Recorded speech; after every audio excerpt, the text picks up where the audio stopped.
let me talk about my personal journey that is tightly interwoven with the India growth story. I also hope embedded with this story, you found some nuggets that inspire you to do your part to become an entrepreneur and work to build a greater India. I was 16 years of age when I left studies. I was a good student, but because of my family circumstances, I had to drop out of school. I left home having learned two core values from my father. First, commitment to the promises you make to yourself, and commitment to the promises you make to others. Both of these have to be in absolutely harmony. Second, avoid over-analysis of situations and have the courage to make quick decisions based on your natural instincts. I have followed both this value in every action I have taken. Having left studies, I moved to Mumbai in 1978. Landing in Mumbai with nothing in my pockets was exciting as well as daunting. I wanted to be an entrepreneur and I had the raw optimism of a 16-year-old boy. My first step in my entrepreneurial journey was learning to assort and do the valuation of diamonds.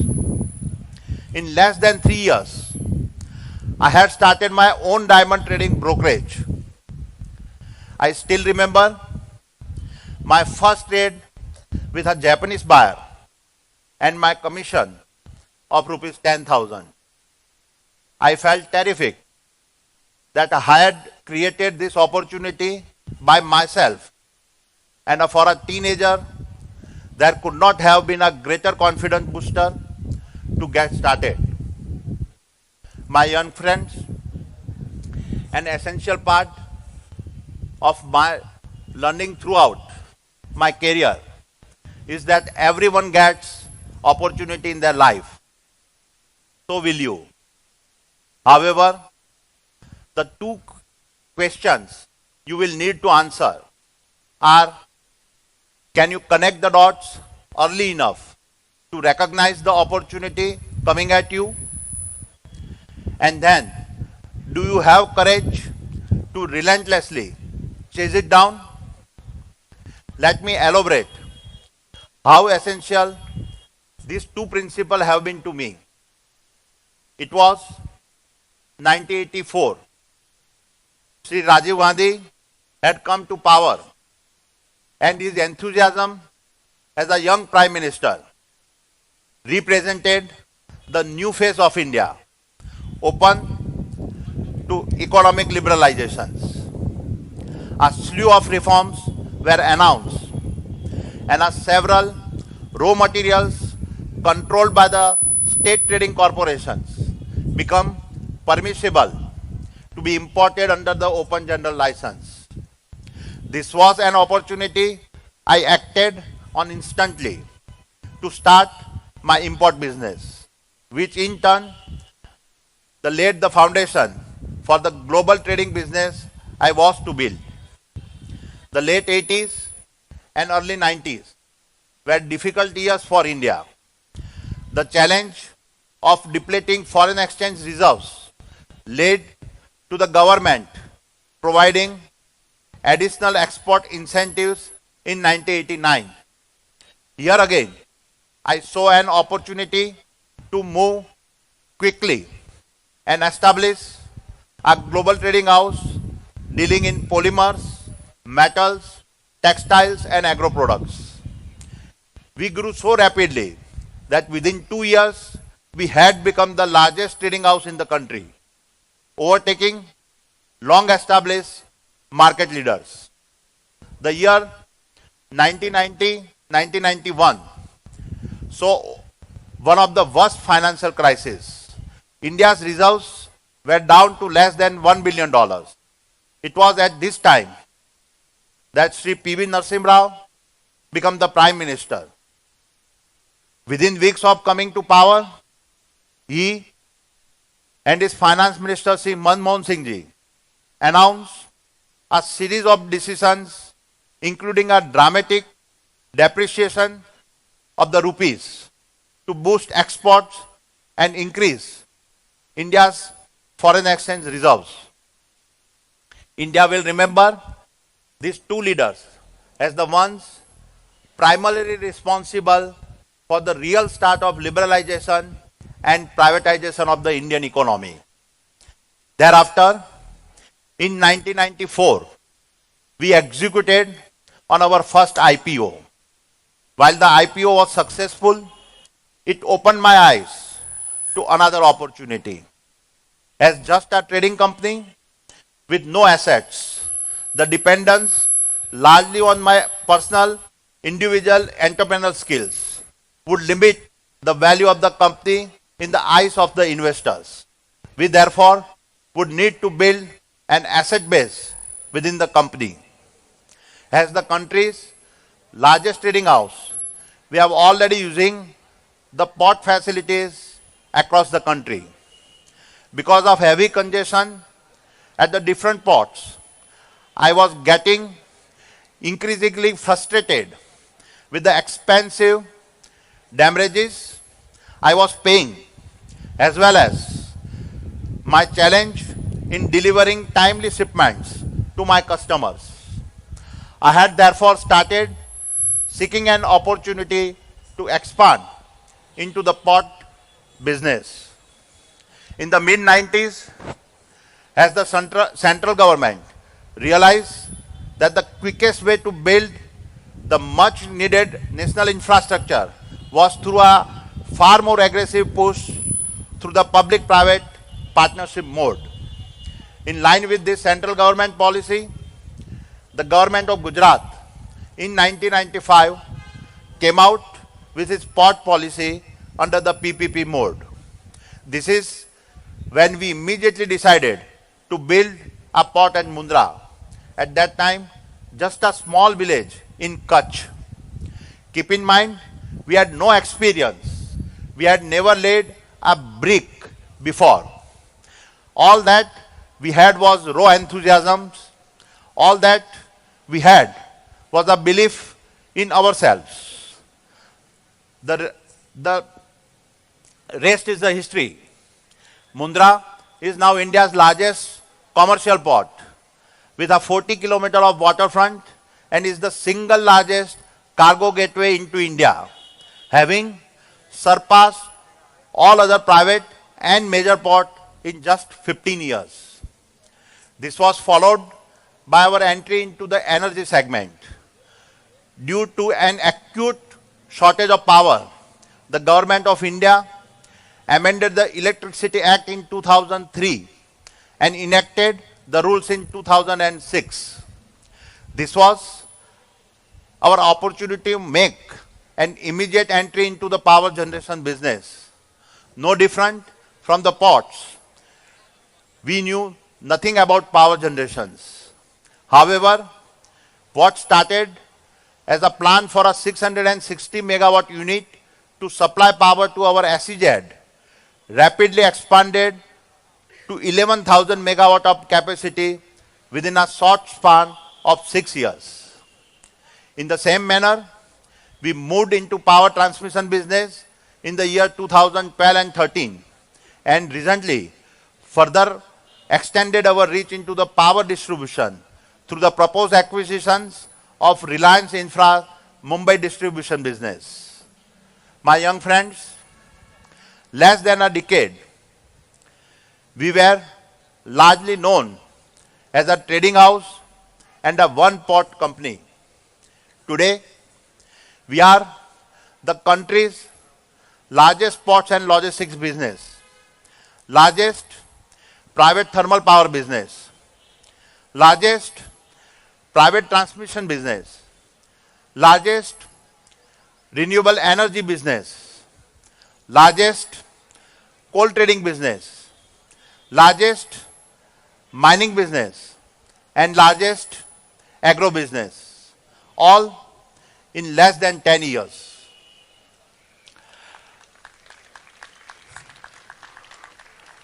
Along this journey, we also built the world's largest thermal power plant site within the private sector, the world's largest import coal terminal, and the world's largest single location solar generation farm.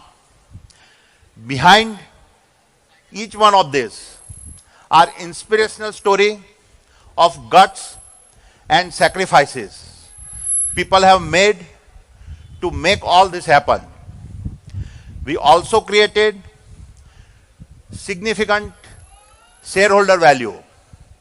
An investor owning one share of Adani Enterprise at its 1994 IPO price of rupees 150 would today be holding a shares worth about rupees 1 lakhs across Adani Enterprise, Adani Ports, Adani Power, and Adani Transmission. This translates to a return of over 650 times in less than 25 years. My young friends, many consider us to be a disruptive company. The fact is, over the past 20 years, India has continued to transform and open up several disruptive opportunities for many entrepreneurs. Infrastructure in a developing economy has an unlimited potential, and therefore several of India's successful entrepreneurs have come from the space of energy, telecom, airports, seaports, and highways, which have all been sectors that benefited from the government's reforms since the start of our journey in late 1990s. My young friends, let me now elaborate on some of my fundamental learnings that I hope will be useful to you. First, have a personal purpose that drives you. It is said in the Gita, it is better to live your own destiny imperfectly than to live an imitation of somebody else's life with perfections. Purpose is identified as something that you see as your destiny 10, 20 or 30 years from now. In my case, the purpose that drives me is that of a nation building. Every infrastructure opportunity I have created is associated within this purpose. Since the mid-90s, I have wanted us to be a company that changed the perception of India from being infrastructure deficit to being home of the world's most impressive infrastructures. All the way from the pit to the plug, integrating mining to ports to logistics to power generation to power transmission and now power distributions. We have tried to make a difference to several of the critical sectors that our nation needs to build. Whether it is a port in Mundra or solar plant in Kamuti that becomes showcase for the National Geographic Channel, we have tried to build world-class facilities India can be proud of. It is my power of purpose that keeps alive my will to win. Second, never let criticism derail your promise or purpose. US President Roosevelt once said, "It is not the critic who counts, nor the person who points out how the strong stumble. Credit belongs to the person who is fighting in the battlefield. The man whose face is marred by sweat and blood. The man will know in the end a towering victory, or if he fails while daring greatly." These words define the Adani Group. Let me elaborate. Our journey in thermal power and coal mining has often come under criticism by many outside India that believe India should give up on coal. We have lined up $15 billion investment in a greenfield venture in Australia to mine and transport coal that would replace a part of the poorer quality domestic coal we burn in India. This is the largest overseas greenfield investment ever planned by any Indian company.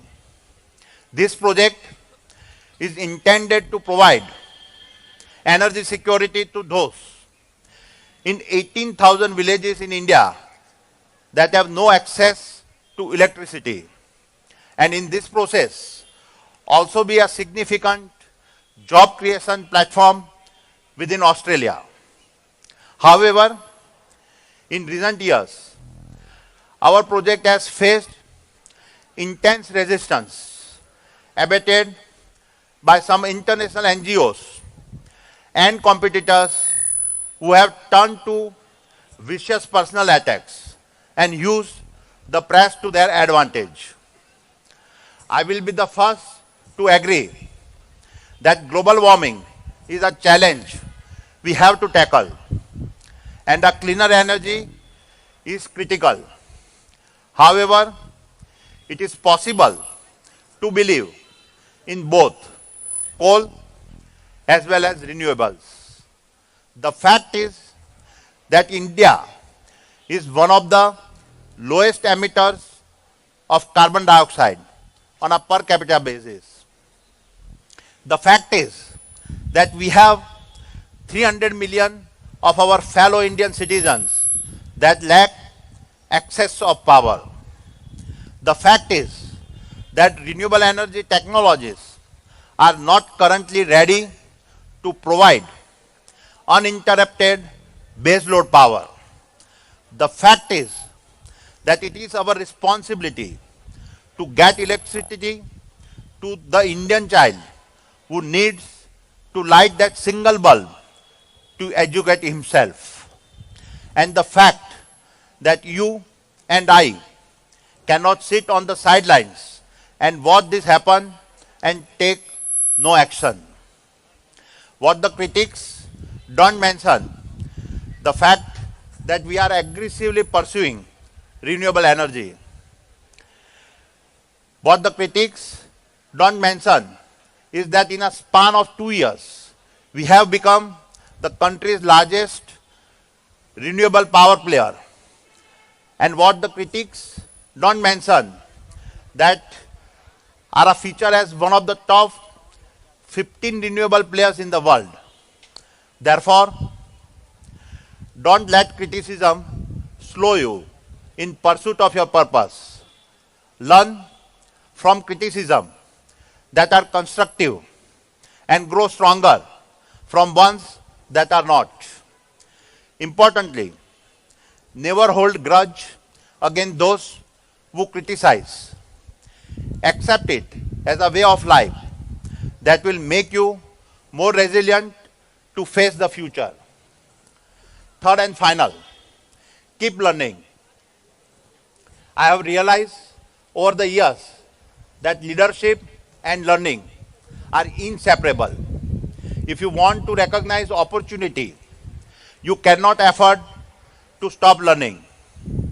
In today's world, the rate at which science, technology, economics and geopolitics is merging, the only way you stay on top of this by ensuring you are continuously learning.